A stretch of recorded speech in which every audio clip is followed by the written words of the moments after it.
horizontal abduction and adduction. That's not good. Huh. PC on. I'm really going to test my ability.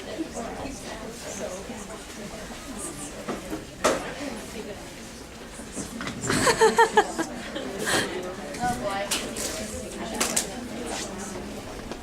Ha, okay.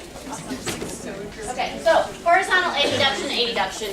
What I taught you for range of motion is right, and I try to make it the easiest way, but I can see how it's going to make it confusing with muscle testing. As far as, did I go full range of motion against gravity? So because of that, I'm changing it to this. If you do your range of motion with horizontal abduction and adduction the other way, it will not be wrong. But this will make it more clear when you're doing muscle testing. So somebody come up.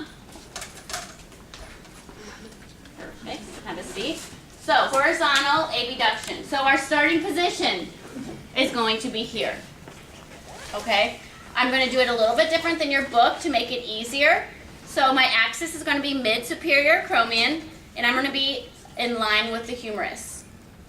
My stationary arm will stay there, and then my movable arm is going to move with the humerus. So I'm going to horizontally abduct by coming back. My stationary arm stays from my starting position in line with the humerus, and then my movable arm will then move in line with the humerus. The norm is 0 to 45. Okay? So you can see when you test against gravity, you're in this position, but you're prone. So then that's going to make more sense when you guys do it instead of memorizing two different ways. Okay? All right, so horizontal adduction. Same starting position, seated, arm abducted to 90. Axis is mid-superior acromion, and you're in line with the humerus when it's fully abducted to 90. Your stationary arm stays there, even though your humerus is going to move whenever you horizontally adduct.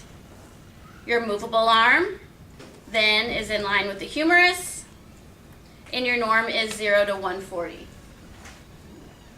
So I have not changed it up on Blackboard, and that's going to make much more sense whenever you're doing the muscle testing, because these are the positions that you're starting when you're muscle testing.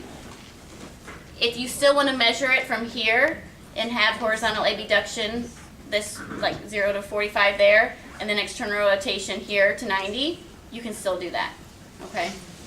Or you can do it the way that I just retaught you. Sorry about that, first year teacher mistake.